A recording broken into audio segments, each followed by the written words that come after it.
साथियों, मैंने अभी एक पुस्तक लिखी है, सिविल सेवा में नैतिकता। ये पुस्तक मैंने क्यों लिखी?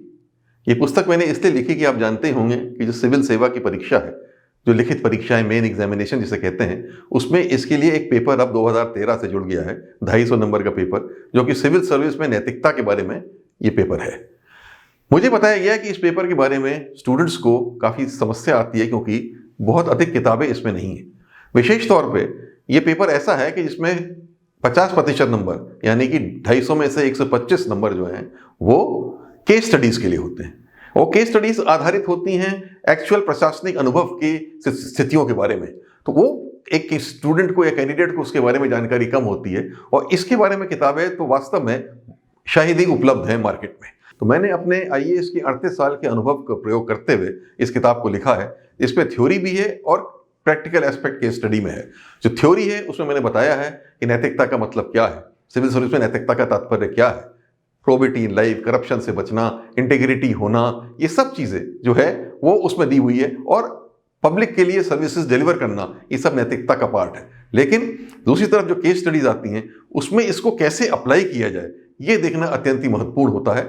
और केस स्टडी के इसीलिए जो मैंने इसमें एनालिसिस करके दी है, उसमें पूरा मैंने दिखाया है कि कैसे जो आप ये थ्योरी पढ़ेंगे, जो आपके वैल्यूज़ होंगी, जो आपके मूल्य होंगे, जो आपकी नैतिकता होगी, उसका किस प्रकार का प्रयोग करके इन केस स्टडीज़ के सवाल का जो आप जवाब दे सकेंगे, तो अधिक से अधिक उसमें आपको फिर मार्क्स मिल सकते हैं। किस प्रकार, इस तरीके से मैंने इसको एनालाइज करके इस किताब में लिखा है। मैं समझता हूँ सभी स्टूडेंट्स के लिए अत्यंत उपयोगी होगा।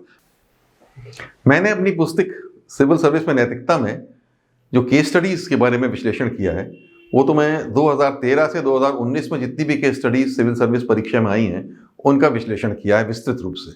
इसके साथ ही साथ मैंने अपने 38 साल की IAS के अनुभव के आधार पर भी केस स्टडीज बनाई हैं। कुल मिला के 100 केस स्टडीज का इसमें विश्लेषण है, जो मैं समझता हूँ हर पहलू, एथिक्स के, नैतिकता के हर पहलू को उसमें मैंने दर्शाया है। और इसको पढ़ने के बाद, इसके बाद कोई भी प्रश्न आएगा तो आप बहुत आसानी से उसका उत्तर दे सकेंगे। उदाहरण के लिए आगे चलते हैं, हम 2019 के जो सिविल सर्विस के पेपर में क्वेश्चन नंबर 5 आया था केस स्टडी, उसके बारे में करते हैं। पहले मैं उस केस स्टडी को पढ़ता हूं, फिर उसका मैं विश्लेषण करूंगा। सीमांत राज्य के जिलों में से एक में नशीले पदार्थों का भय व्याप्त है। इसके परिणाम स्वरूप मनी लॉन्ड्रिंग, अफीम की खेती, हथियारों की तस्करी बढ़ गई है और शिक्षा लगभग ठप हो गई। व्यवस्था चरमराने के कगार पर है। अपुष्ट रिपोर्टों के अनुसार इस कारण स्थिति को खराब हो गई है कि स्थानीय राजनेताओं के साथ साथ कुछ वरिष्ठ पुलिस अधिकारी ड्रग माफिया को गुप्त संरक्षण प्रदान कर रहे हैं। उस समय स्थिति को सामान्य करने के लिए एक महिला पुलिस अधिकारी, जो ऐसी परिस्थितियों से निपटने को अपने कौशल के लिए जाना जाती है, को पुलिस अधीक्षक के रूप में नियुक्त किया जाता है। यदि आप एक पुलिस अधिकारी हैं तो संकट के विभिन्न आयामों की पहचान करें, अपनी समझ के आधार पर संकट से निपटने के उपाय सुझाएं। आप एक महिला पुलिस अधिकारी हैं, जो आपकी उपलब्धियां रही हैं, जो आपकी कार्यशैली है, उसको देखते हुए आपको इस मुश्किल ज़िले के सुप्रीटेंडेंट पुलिस के रूप में नियुक्त किया गया है। तो आपके सामने क्या चैलेंज है, सबसे पहले वो समझना है। आपको ये जो नारकोटिक्स की समस्या है, जो ड्रग माफिया की समस्या है, इससे निपटना है। क्या बिंदु सामने आते हैं कि ये समस्या बहुत भीषण समस्या है। इसमें कहा जा रहा है कि व्यवस्था करीब करीब चरमरा गई है पूरे ज़िले की।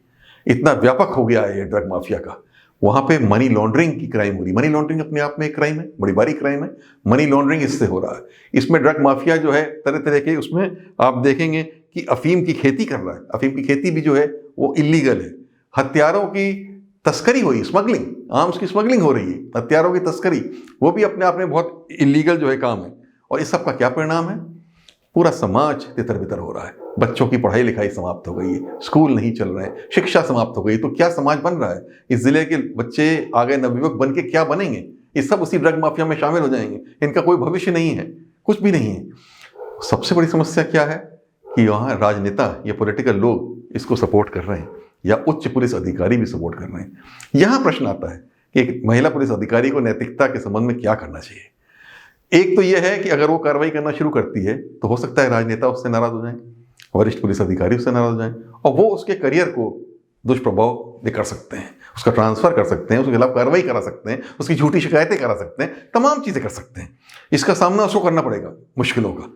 तो क्या एक तरीका उसके सामने ये हो सकता है कि अरे भाई इसमें क्या पड़े, 1-2 साल के लिए हम एसपी बन के आए हैं, हम अपना रूटीन काम करते रहें, जो छोटा मोटा काम सामने आ रहा है या इसको रिलेटेड में जो बात सामने आती है उस पर कार्रवाई करते रहें, बहुत ज़्यादा आगे ना बढ़ें। इस तरीके से भी लोग जिला निकाल लेते हैं। आप निकाल सकते हैं, 1-2 साल निकाल लिए, आप चले गए। तो ऐसा कई लोग करते हैं और आपका करियर बना रहेगा, राजनेता भी आपसे प्रसन्न हैं, आपके वरिष्ठ पुलिस अधिकारी भी आपसे प्रसन्न हैं। लेकिन यही नैतिकता का प्रश्न आ जाता है। नैतिकता ये कहती है कि आप अपने व्यक्तिगत लाभ के लिए पब्लिक का नुकसान नहीं करेंगे, समाज का नुकसान नहीं करेंगे, देश का नुकसान नहीं करेंगे। देश सबसे ऊपर है, समाज सबसे ऊपर है, आपका अपना लाभ जो है व्यक्तिगत वो सबसे ऊपर नहीं है।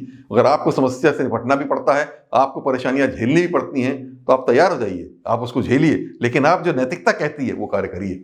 इसलिए उस महिला पुलिस अधिकारी के एसपी को इसमें कार्रवाई करनी पड़ेगी, चाहे जो स्थिति हो, तो उसको सख्त कार्रवाई करनी पड़ेगी। अपने डीएम से मिले, एक तो डीएम के साथ मिलकर एक टीम बना लें और दोनों अधिकारियों की टीम बनके संयुक्त रूप से काम करें।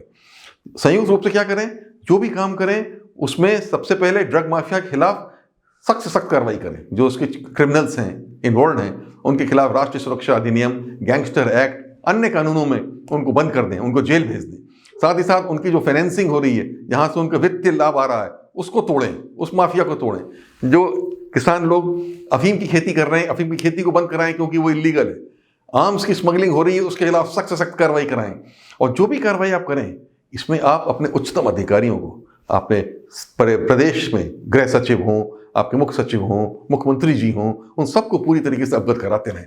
अब अवगत कराते रहेंगे तो इसमें आपकी बचत भी है। तब वो जो राजनेता इसमें लिप्त हैं या वरिष्ठ पुलिस अधिकारी लिप्त हैं, वो आपके खिलाफ कार्रवाई न कर पाएंगे। दूसरा, आप अपने डीएम के साथ मिलकर इसमें प्रेस कॉन्फ्रेंस करिए, मीडिया के सामने बात रखिए। जब मीडिया इसके बारे में लिखने लगेगा, मीडिया इसके बारे में सारे इंसिडेंट्स को सामने लाना शुरू कर देगा, तो कोई भी फिर आपसे इंटरफेरेंस आसानी से इस संबंध में नहीं कर पाएगा, क्योंकि एक माहौल बन जाएगा पूरे जिले में। ये माहौल बनाना बहुत जरूरी है। ऐसी कार्रवाई करने के लिए माहौल बनाना, नैतिकता की माहौल बनाना बहुत आवश्यक हो जाता है। लोग समझ जाएंगे कि ये एसपी जो आई हैं वो पूरी तरीके से नैतिकता से में काम करने के लिए तैयार है, चाहे कोई भी स्थिति हो, और उन्होंने पूरी टीम बना ली है प्रशासन की, जिलाधिकारी और सबसे मिलके, और उसमें ये कार्रवाई कर रही हैं। इस तरीके से जब कार्रवाई होगी तो उनको सफलता निश्चय ही मिलेगी और बहुत बड़ी समस्या जो सामने है वो दूर हो सकेगी। साथ ही साथ ये भी देखना होगा, जो शिक्षा समाप्त हो रही है, अपने डीएम के साथ मिलके ये देखना होगा कि स्कूलों में टीचर जाएं, स्कूलों में बच्चे जाएं, पढ़ाई लिखाई हो, और उस पढ़ाई में उनको ये भी समझाया जाए कि ड्रग्स नहीं लेनी चाहिए, नारकोटिक्स की उसमें नहीं लिप्त होना चाहिए, इससे आपका भविष्य अंधकार में हो जाता है, और क्या आपको करना चाहिए अपने जीवन के लिए। उनको वैकल्प मिलना चाहिए शिक्षा के थ्रू। क्या उनको रोजगार के अन्य विकल्प हैं, वो उनको दिए जाने चाहिए। अगर वो दिए जाएंगे तो निश्चय ही लोग इसको छोड़ के आगे आ जाएंगे। सबसे बड़ी बात इसमें है कि आम जनता का आपको सपोर्ट मिलना चाहिए। जब आप अच्छा काम करेंगे तो निश्चय ही आम जनता का आपको सपोर्ट मिलेगा। क्रिमिनल्स खिलाफ हो सकते हैं, लेकिन जब पूरी जनता आपके पक्ष में आ जाएगी तो आपका कोई नुकसान नहीं कर पाएगा। और यही आपका दायित्व है वहां पे रह के, कि आपको ऐसा काम करना है कि आप परिवर्तन लाएं, बदलाव लाएं, और नैतिकता को सब पे रखें। अपने व्यक्तिगत लाभ को नहीं, पब्लिक के लाभ को, जनता के लाभ के, देश के लाभ को आपने रखें। इसी प्रकार इस केस स्टडी को आप लोगों को आंसर करना चाहिए।